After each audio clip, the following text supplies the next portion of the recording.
Així em pariren i així estic. I com que em passen certes coses, així les cante, així les dic. Quan parlem de l'evolució històrica d'una comarca agronòmicament parlant, quin millor exemple que n'hi ha que la Ribera Alta? Besos, així agonitze i així em ric, així defense unes collites. Per això, avui, Bernat Esparza, jove llaurador de Carlet, ens contarà quina ha sigut aquesta evolució de passar des d'oliveres i garroferes en el seu dia i molta fruita d'estiu, nectarines, brasquilles i altre tipus de frutes de pepita, a l'oro rojo que va tindre el seu boom en els anys 2000, el caqui roig brillant. Ens acompanyeu? Anem. Veuen i se'n van, cante un amor de contraband, cante l'amor, cante els amants. Bé, Bernat Esparza, jove llaurador de Carlet, tot i que assistem marxa mitger en termes d'Alcúdia per intentar aquestes discrepàncies que sempre n'hi ha en el caqui. I, en fi, tu eres llaurador, eres jove, eres més jove que jo inclús, i conta'm, per què decidires dedicar-te a l'agricultura? Bé, jo vaig estudiar, com en el seu moment, carrera i tot això, però com és una cosa que havia viscut sobretot molt des de casa, des de ben menut, tenia certa pulsió interna que en un moment donat me va donar com les ganes de continuar el llegat familiar i vaig decidir continuar l'ofici que m'havia transmès la meva família en aquest aspecte. En el meu cas, per exemple, jo recordo de menut, quan tots els meus amics estaven a vora mar o en la piscina, de mon pare dir-me, va al camp, i al taronxer i això. Imagina que ton pare... Igual. Festes, estius i tot això en el camp, però al mateix temps és un ofici una feina que anant bé és molt agraït en aquest aspecte. Veus tot el... No, és un cicle i produeixes alguna cosa i és reconfortant si les coses van bé. Perquè tot i que avui hem vingut a parlar de caqui, de la joia de la Ribera que sempre s'ha dit els últims anys, tu aniries de menut sempre a la fruta d'estiu, que és el que més costa... Jo recorde les Pasques aclarint bresquilla. I després en estiu collint-la, per supost. Collint-la i podant-la i tot això, sí. I bé, anem a centrar-nos en el cultiu del que anem a parlar avui, el caqui. El caqui va tindre un boom en els anys 2000, sobretot, o per almenys per el que jo recordo les estadístiques que tenim de producció. Per què aquest boom en la Ribera Alta, tot i que la Ribera Baixa n'hi ha un poquet també, però en la Ribera Alta va ser com el oro rojo que diuen en aquella època? A veure, per a poder explicar això, n'hi ha dos factors, diguem, fonamentals. I per a poder explicar tinc que tirar un poquet arrere. El fruit o l'arbre és originari, vingué d'Àsia en el seu moment, que en Àsia tenia una llarga història de cultiu, però així vingué a la península ibèrica o a la conca mediterrània de la península ibèrica a finals del segle XIX. En un primer moment s'expandia així perquè s'adaptava molt bé a aquest clima, diguem, càlid en hiverns suaus. S'expandia, però diguem que d'una manera molt destinada a l'autoconsum o en tot cas a uns canals de comercialització molt curts. Per què? Perquè aquesta fruita tenia el problema de que quan estava dura en l'arbre no se podia menjar. Al paladar o a la boca li dona una sensació així d'aspror, d'astringència que diuen tècnicament, que no fa agradable el seu consum. La gent el que feia era s'esperava que estigueren molt mollets, una textura quasi gelatinosa, per poder consumir-los. I així estan bons també, estan molt bons, molt dolços i tal, però clar, això és molt difícil agarrar això tan mollet i enviar-ho, ficar-ho en una caixa i enviar-ho a qualsevol lloc. Sí, perquè jo recordo mon pare de menut veure-lo en un caqui que era paregut a que no era el mateix, i ell se l'obria pel mig i en una cullereta, com si fos un iogurt, se'l menjava. Però no era este caqui. No era este caqui. Ahí ve un dels factors importants que t'estic parlant. Així en Carlet, en els anys 60, apareix per una mutació natural que es dona en un arbre de, si no m'equivoque, de caqui varietat cristal·lí, però quasi dient caqui del terreno, apareix una varietat nova, una varietat que creixia molt bé, estava molt adaptada a aquest clima, produïa molts fruits d'un tamany considerable, com vegem així, que no és ni punt de comparació del caqui original salvatge que n'hi ha, i damunt en este color taronja però tan arrotxencat, tan viu. Aquesta nova varietat seria la que després se batejaria com a la roig brillant, que en definitiva és la varietat que pràcticament la totalitat del caqui que n'hi ha a la Ribera és varietat roig brillant i és la varietat de la denominació d'origen protegida, que si vols després comentaré un poquet. Sí. Això és un factor. El segon factor és que des de les cooperatives, en els anys 90, es va tecnificar una cosa que diguem que popularment ja es coneixia, que era que si sotmesa la fruta esta a un ambient hermètic, tancat, en una privació d'oxigen, li llevem esta espror, estiguen dure, li llevem esta espror al menjar, però no perdem ni graus bri, que és la dolçor, ni perdem color, ni perdem textura. Aleshores, en aquest moment, aparegué una nova manera de consumir aquesta fruta, que era dura, en una consistència cruixent, pareguda a lo que és una pera, una poma, una nectarina. Aleshores, estem parlant de la mateixa fruta, però és que apareix un producte nou. Sí. I això crec que va ser el que va canviar totalment este cultiu i és culpable d'esta gran expansió. Si volem afegir un tercer factor que crec que també és important, i com he comentat abans, és l'aparició en el seu moment, en l'any 96-97, d'una denominació d'origen protegida, que s'ocupa, en primer lloc, d'explicar-li al consumidor, dir-li, això és un producte nou, això que hem etiquetat com a persimmon, o que li han ficat la marca persimmon, és un producte nou que no t'has d'esperar a que estigui madur per menjar. Te'l pots menjar dur. I s'ocupa també en aquesta línia de marcar uns estàndards de qualitat, per a que qualsevol cosa que fora denominació d'origen protegida no fora qualsevol cosa, que el consumidor tinguera la confiança de saber que si comprava això anava a menjar una cosa de qualitat. Com he dit, això és el que explica aquesta expansió del cultiu i el que permeté també que se poguera comercialitzar en unes distàncies més llargues este producte. Començar pràcticament a exportar a Europa, cosa que fins entonces no es podia fer perquè, com tenia que menjar blanet, tenia uns dies que durava i quan passava aquests dies ja no te'l podies menjar. Exacte. I a tot això també hem de sumar-li un factor molt important, que és una cosa que ja sempre han fet, que era adaptar-nos als nous temps. Per què? Pues en aquella època jo recorde que la fruta d'estiu necessita una mà d'obra molt forta, per això quan eres menut anaves amb ton pare, perquè sempre s'ha dit que la fruta era un cultiu molt familiar, perquè tota la família anava a aclarir, a collir després, i clar, la rentabilitat que tenia aquesta fruta ja no era la mateixa perquè els costos de producció eren elevats, perquè la família al final no pot estar sempre darrere ajudant-nos a fer-ho tot, i necessitàvem canviar un poc el sistema de cultiu, sobretot de la Ribera Alta, perquè tenim un clima, tot i que estem propet, molt diferent i fred. No podem anar a cultius, per exemple, que dic jo, de segona part de campanya a partir de febrer, sinó que han de buscar cultius que han de treballar des de setembre o des d'agost fins a Nadal. Això que comentes és molt interessant perquè justament en la zona on es va començar a expandir este cultiu era també la zona que era molt frutera, que feia molta nectarina, molta bresquilla, molt d'albercoc, ciruelos i tot això, i en un moment donat que coincidia amb l'expansió del quequi, és uns anys que van ser roïns a nivell comercial de tots aquests cultius.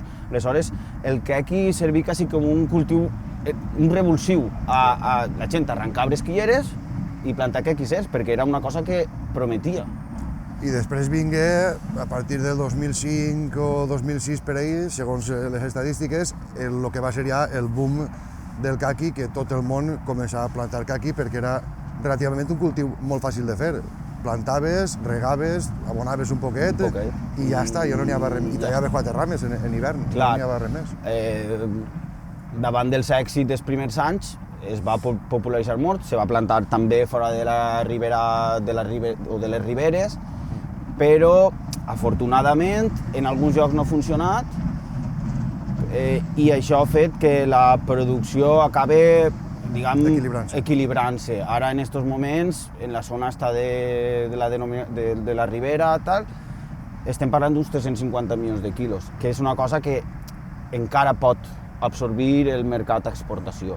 Jo recordo que n'hi havia unes previsions d'arribar a 500 milions de quilos en una relativa època, per 2015-16, i per moltes circumstàncies al final no s'ha pogut arribar ahir, però realment, encara que ja estem, o tinc dades de que hem inclús pogut expandir la comercialització del caqui a zones que demandaven, com per exemple Àsia, zona Singapur, zona inclús del sud-est asiàtic i altres parts del món que reclamen aquest caqui perquè allí no poden produir-lo en la mateixa època que així, però hem de dir que al igualar-se aquesta demanda i aquesta oferta s'ha pogut estabilitzar un poc aquestes males campanyes que tinguérem aquells anys de cobrar el caqui a 12-15 cèntims per quilo. Sí. També el tema de les plagues, que com has dit al principi, el caqui era una fantasia perquè no s'havia de tratar en res, també ha produït unes mermes en la producció que ha fet que la producció s'estabilitzi o que inclús que baixe.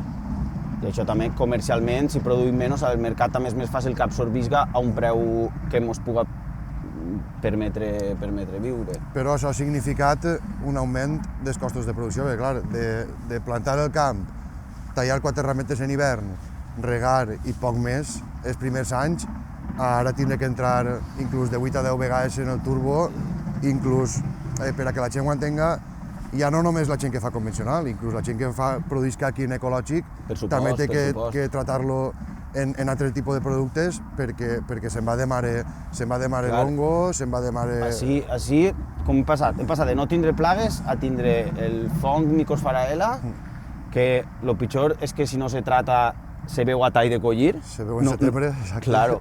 Tenim les mosques blanques que passaren del taronxer al caqui, s'han adaptat. Tenim el cotonel longispinus, que és molt virulent i damunt s'amaga així, no?, en el sèpal del caqui, i quan entra i baix és molt difícil combatre'l. Tenim també la mosca de la fruta, que afortunadament en les trampes ho tenim prou controlat. Tenim la barreneta. La barreneta que ha vingut els últims anys. Sí, que ha vingut els últims anys. I si érem molts en esta festa, encara ha vingut un últim convidat, que és el nou trip, l'auranti, que malauradament pronostiquem que en algun moment pot complicar també la producció del caqui en els seus estats inicials i fer la ferideta que quan el caqui se fa gran no podrà ser comercial. I això ha fet que els costos de producció pugen i damunt, en un moment en què tenim poca disponibilitat de productes, el que fa que hem de tratar més perquè aquests productes no acaben en les plagues. Jo sempre dic que són pal·liatius. Hem d'entrar més vegades, no són prou efectius i damunt molta fruta ja en el seu moment de collir o en els magatzems s'ha de retirar. Per tant, produïm menys en uns costos més elevats. I després els costos d'almacén que també inflen aquests costos que tenim en el camp i per el tema del desesprat. A part del desesprat, després del caqui que tens que tirar, que no tenim, entre cometes, la fortuna que sí que existeixen les taronges, que tenim una indústria del suc molt potent i que la taronja que està afectada per plagues que tenim que tirar no acaba de produir-nos una despesa que tinguem que tirar del cultiu, sinó que més o menys el que ens paguen d'indústria per el que val de collir i tal, pues no arribem a perdre diners en aquest aspecte, però en el caqui cada quilo que entra al magatzem en una plaga són 14 o 15 cèntims de merma que li has de tirar al caqui bo. Clar. En aquest aspecte, els últims anys, sí que és veritat que s'està buscant com noves aplicacions del caqui que puguen aprofitar el que anomenem popularment d'estrio. Ja siga tema del caqui deshidratat, ja siga algun tipus de peix sintètiques, ja siga per a la indústria de la cosmètica, però en tot cas són coses encara en un estat molt primerenc, i a veure si tenim sort i alguna d'aquestes eixides pot ajudar a aprofitar la part del caqui que no podem aprofitar a nivell de menjar en fresc. Sí, perquè una cosa que no coneix molta gent i que inclús jo la vaig provar i a mi em va parecer una meravella, no han de potenciar tampoc els sucs concentrats i tot això, però n'hi ha en moltes cooperatives està la botelleta del suc caquimet, que és suc de caqui mesclat en mandarina i en taronja i tot, i que a mi me pareix una meravella, tot i que no s'ha de consumir molt d'això perquè porta una barbaritat de sucre, però crec que és una de les eixides, poquet a poquet, que s'ha d'anar a consumir, perquè, clar, tot el món va comprar el bric de suc de taronja en el supermercat, però el de caqui no existeix en el supermercat. Sí, en canvi, les botigues de les cooperatives, igual que les paquetes estos de caqui deshidratat, que vamos, nutritivament jo ho he vist i és molt bo, tota aquesta fruta deshidratada que porten de l'altra part del món no té res que veure en la que fem així, i a mi me pareix que el munt és que està boníssim. Sí, tant el suc de caqui com el caqui deshidratat, qui el prova li agrada, definitivament. Una llàstima que la distribució no aposte per aquestes coses que a més tenim en el terreny. Podem tirar-li una puntadeta ara a la cooperativa valenciana Consum o a Mercadona, que són dos supermercats, en teoria, valencians, que podrien apostar per aquest caqui deshidratat, perquè a més es produïm en les cooperatives de la Ribera, vull dir, és un cicle tancat, que tots els diners que ens gastem així i que després utilitzem per allí es quedarien en els pobles i ajudarien un poc a que el llaurador poguera tindre una eixida a eixe d'estrió, tot i que sí que és veritat que últimament sí que m'he donat compte que estem espavilant-nos un poquet, els comercialitzadors, tant les cooperatives com algun magatzem i tal, i estem aprofitant estos caquis, que antigament no s'aprofitaven, i és que quan teníem un excés de producció, totes aquestes ratlletes o totes aquestes marquetes en el caqui, que al final són marques de la pell, se tiraven al destrio. I ara sí que últimament estem conscienciant un poc més a la gent, o intentant-ho per lo menos, que estos caquis són igual de bons que uno que no tinga ni una marqueta de res, i que a més que està boníssim. Totalment. I aquest caqui és igual de bo que el que està al costat. Claro. Totalment. I ara el que m'ha sorprès a mi, perquè clar, ara estem veient un poc els arbres estos lletjos que tenim així darrere. Sí, no ho han comentat. Estem en gener, la campanya del caqui, tot i que en el supermercat encara en podem trobar, perquè el caqui, quan se cull, n'hi ha una temporada que se cull molt i s'aguarda en càmeres per a poder traure al mes de gener, que ja no pot n'hi haure caqui en l'arbre. Però així que queden caquis, així que ha passat. Bé, com ja hem comentat, el caqui és un cultiu que pateix molt d'estrios. Això que veiem darrere, per exemple, podem veure el ramejat, que igual és un ramejat, exacte, un ramejat excessiu o comercialment excessiu, inclús així veiem que ha plegat a fer forat la pròpia rama, no? quan balanceja i tal. I després també n'hi ha unes exigències del mercat per una qüestió de calibre, és a dir, que aquí possiblement estaria al límit de calibre. Jo he vist aquests calibres a voltes quan fan bandejetes d'estes xicotigues. Sí, unes bandejetes més menudes. Però clar, al final això arriba on arriba. La gent prefereix comprar, o els supermercats prefereixen oferir este tipus de calibres més grans i comercialitzar, tot i que les bandejetes suposo que aniran destinades a l'altre tipus de mercats. Claro. Sí, després també podem veure altres. En aquest cas és tot sobretot per una qüestió de calibre o ramejat, però en altres camps podem veure, si anem per el terme, que el tema de les ferides que fan, les plagues que hem anomenat, del cotonet i tot això, que poden acabar fent malbé el fruit en la part de la coroneta, però que moltes vegades, encara que exteriorment pareix que tinga una ferida, per dins, ho tornem a dir, és un fruit més que menjable i bo. I ara, una cosa molt curiosa relacionada amb els arbres és que, clar, ara estem veient tota la fulla que està per terra, tot perquè això és un arbre de fulla caduca, però a mi m'ha paregut veure, inclús en setembre, moltes voltes, arbres desfoliats en totes les fulles plenes de taquetes, i això és el que estàvem parlant antes, que és el que es veu del fong que nosaltres tratem en abril. Exacte. O sigui, els tractaments comencen en abril i si no es fan bé o no es fan, en setembre es desfolia l'arbre i aquesta fruta també està allà per tirar. Claro. El caqui és un cultiu molt professionalitzat. Molt exigent. I molt exigent en tractaments. Si no eres molt curós en fer tots els tractaments quan toca, en estar molt al tanto, fent-li, visites als camps per veure si ja està en el moment la plaga, si estar atents també a a les indicacions que es donen des de l'IBIA o que es donen des de les cooperatives de quan s'ha de tratar, si a vegades dius no, s'ha de tratar ara, n'hi ha que esperar una setmana, n'hi ha que esperar uns dies, n'hi ha que ser molt curós en tot això perquè pot comprometre seriament després la collita. L'exemple que és el que estem comentant és del fong, és una cosa que es tracta en la primavera, que dius, mira, si no tracta no passa res, però en setembre, a tall de collir, després de fer tot l'esforç que és sostindre la collita tot l'estiu, es perdria la collita. És un cultiu molt professionalitzat, a diferència d'altres coses que estem acostumats igual per així. I ara per a tota aquesta gent que segurament a lo millor veu el vídeo i es comença a veure tota aquesta brossa, que per mi em pareix una meravella i tal, però segurament més d'uno, probablement molts ja que som uns gorrinos per tindre el camp mig perdut o mig abandonat, això ha canviat molt perquè antigament això seria tot un sec, vull dir, estaria retobatat o estaria polvoritzat en herbicida o això, perquè ara apostem per aquestes coses que són diferents a lo que fèiem a primera hora. Bé, des de fa uns anys s'ha popularitzat unes corrents que ja portaven des de més enrere encara, i és que mantindre certes cobertes vegetals en els camps té efectes beneficiosos. El primer és que a vegades els sòls que estan nus, és a dir, sense res, se degraden antes.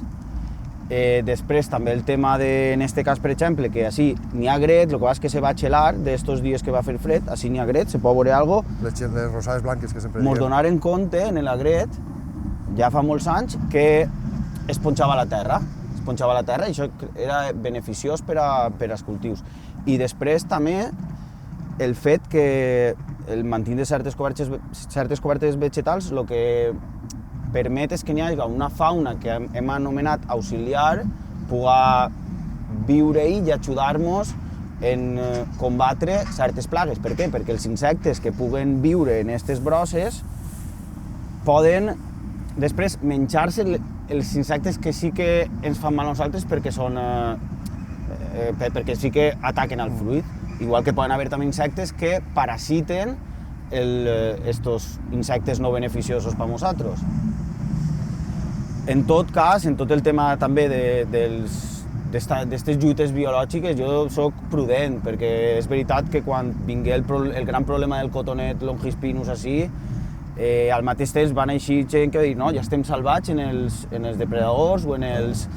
I la veritat que s'ha de ser, jo crec que prudent, o inclús intentar jugar en totes les cartes de la baralla. Mantindre un equilibri en la natura, com sempre diguem, perquè jo personalment tinc que ara mateix, des de fa un any i mig, estic treballant un projecte de cobertes vegetals sembrades. Jo tinc molts camps que estan així, i altres que ha sembrat jo tipus de cobertes diferents per veure si podem, tant la micosfarela com el cotonet, que sí que sabem que en crisopes i en anangirus podem reduir la població, però aquest equilibri és molt difícil de mantindre sense fer els tractaments corresponents perquè no tenim prou fauna auxiliar perquè és el depredador, perquè, clar, sí que és veritat que anys anteriors, quan teníem altre tipus de materials, quan fèiem tractaments, ens carregàvem fauna útil, ahir matava tot Cristo, i ara sí que és veritat que el que utilitzem avui en dia és molt més respectuós en aquest tipus de fauna que ens ajuda també als llauradors a treballar. Sí que és veritat que en hivernacles és molt més fàcil treballar en aquest tipus de fauna, però a l'aire lliure jo penso que necessitaríem unes soltes molt més massives, segurament en suport institucional, per a poder soltar més quantitat. En tot cas, en aquesta línia, les lluites biològiques contra les plagues, n'hi ha veus que són molt més optimistes en el tema un poc de les trampes de feromones o d'atracció per feromones. I crec que ja n'hi ha algunes experiències prou avançades, encara que no han eixit al mercat, respecte al cotonet.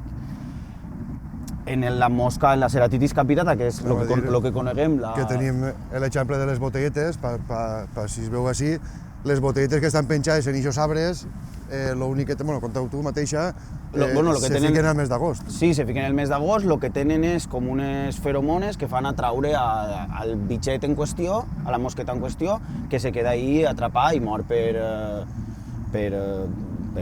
se queda ahí i no pot menjar, no pot. I Sí que és veritat que perquè funcioni les trampes se necessita que siga un ús massiu. Un trampeo massiu, sí que sí. Un ús massiu. Si jo fico les trampes en el meu camp però el veí no les posa, mos quedem a mitges, o inclús pot ser pitjor per mi perquè les feromones atrauen tots els insectes de la contorna. De totes maneres diria que a Cincarlet ha sigut un èxit perquè tot el món les fica i han aconseguit controlar la ceratitis capitata i no haver de fer tractaments com fèiem abans. Sí, però pràcticament jo diria que en qualsevol puesto sí que és veritat que la conselleria subvenciona part, i a part és que està en cooperativa, el fons operatiu subvenciona una altra part de les trampes. Jo crec recordar que pagaves 2 trampes, després te subvencionaven 2 més i la cooperativa te'n donava 2 més. Sí, hi ha hagut diferents acords, però que és molt millor que tindre que entrar en el turbo. Home, claro que sí. Jo sempre ho dic, tant en el tema de trampes com en la solta d'insectes, jo espero el dia en el que la meva faena per a controlar les plagues siga vindre al camp i haver de posar I penjar botelletes. Sí. I no haver d'estar en el mes d'agost dalt del turbo, que té un cost, necessites tindre un tractor i un turbo que val diners i les hores que pugues passar dalt. I els productes que en els últims anys la poca disponibilitat ha fet que tinguem molt pocs productes i que les cases comercials ens els venguen a uns productes, a uns preus desorbitats totalment. Pues mira, podem aprofitar també per si mos sent, que no crec, però bueno, el senyor Miguel Barrachina, que és el nostre conseller, una proposta que és fer soltes massives de paràsits per a les plagues com siga el cotonet i tal, com ja se fan altres cultius, com per exemple l'arròs, que fiquem les varetes pel cucat i això ho paga conselleria, no ens han d'amagar de dir-ho, i per al caqui seria interessant perquè a més és la ribera, és una zona molt reduïda que fent aquestes soltes massives tant de paràsits com de depredadors tant per al cotonet com per a la mosca, a nosaltres ens encantaria poder reduir aquest tipus de tractaments que fem, que no ens agrada fer però no tenim altra opció a dia d'avui. Sí. I ja més o menys per anar acabant un poc, com veus realment el futur del caqui en concret? Podem mantindre conforme està, a més així darrere tenim un camp plantat de l'any passat pràcticament i vol dir que la gent encara continua confiant un poc en el producte este. Sí, la gent continua confiant en el producte este, però tampoc diria que en la il·lusió o en la ferocitat, per dir d'alguna manera, que va haver en els 2000. És una qüestió també de que tampoc tenim alternatives o algo tan segur com en el seu moment tinguem el caqui. Podríem estar donant-li moltes voltes al futur d'aquest cultiu, igual que el futur de l'agricultura, almenys així. Però jo crec que tot se resumeix en una qüestió de rendibilitat. És a dir, si podem continuar visquent d'aquesta fruita, si podem continuar en uns preus acceptables, que han de pujar els preus perquè han pujat els costos de producció i, com hem dit, han pujat les mermes, este cultiu tindrà futur. En cas contrari, no tindrà futur i la falta d'alternatives en altres cultius podria complicar molt, diguem, el sector primari en aquesta comarca, per exemple, si no té un futur a nivell econòmic. Podríem dir que al final se basa, com en tot, en la rentabilitat del producte, continuar investigant algunes noves varietats que pareix que ja van eixint i podem allargar la campanya i en comptes de tindre que fer-ho tot en 3 mesos, poder adelantar 15 dietes per davant o 15 per darrere i així poder tindre aquests mateixos quilos, poder ampliar-los en temps i sobretot tindre una denominació d'origen, Caqui Ribera del Xúquer, propietari de la marca Persimmon, molt forta i que continua promocionant el producte que tenim, que no deixa de ser generalment, lleva de 2 o 3 comerciets, producte cooperatiu tot, bàsicament, i potenciar aquesta interacció que tenen les cooperatives en els pobles on estan, que al final manegen una quantitat econòmica prou elevada i que queda en el poble tota, perquè al final són gent que treballa del poble, gent que treballa fora... Una economia més circular. Sí, exacte, una economia circular i crec que deu de ser la prioritat, mantenir aquesta denominació d'origen forta, que cada volta se conega més i ensenyar-li a la gent això, que el caqui ara conforme està en un pelador de creïlles, li lleves un poc a la pell o inclús en pell, te'l minxes i a continuar. És una fruita fantàstica.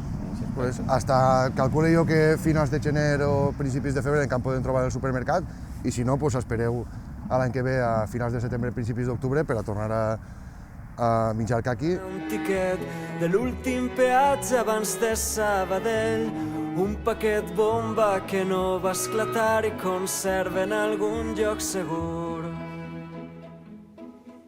Finalment, en aquest capítol no tindrem rebost valencià i per circumstàncies de desquadre d'horaris i de faena, Georgina no podrà continuar fent aquesta secció, però tranquils que en el pròxim capítol ja la tornarem a tindre en una convidada molt especial. Hem parlat de passat, hem parlat de present i hem parlat de futur i de com un cultiu va fer revitalitzar una comarca que estava molt afonada per els baixos preus del seu cultiu principal, que en aquella època era el cultiu de la fruita d'estiu. Clar, era un cultiu que necessitava molta mà d'obra i molt familiar. Però, sense més, este ha sigut el capítol d'avui. Recordeu subscriure-se per a no perdre's ningú dels capítols que anem publicant. D'ací 15 dies en tindrem un altre. Avui també tinc un altre anunci que fer-vos, i és que el dia 1 de març del 2026 estarem al Mercat del Pla de la Font de Cocentaina gravant este capítol en directe, així que esteu tots convidats a vindre i veure el mercat que fan allí de productes de proximitat i tradicionals. I no vos vaig a desvelar quin va ser el pròxim capítol, perquè en la mateixa forna en gravarem dos i triarem més avant quin publicarem primer. Però vos avance que estarem a Castelló veient ovelles i veient cultius de secà. Així que gràcies a Caixa Popular per patrocinar este podcast, estem molt agraïts per poder fer este contingut i arrimar a la gent el nostre territori i els cultius que produïm en ells. I recordeu, cuidar-nos als llauradors és cuidar-nos a nosaltres mateixos, perquè ens necessitarem mínim 3 vegades al dia. Fins la pròxima.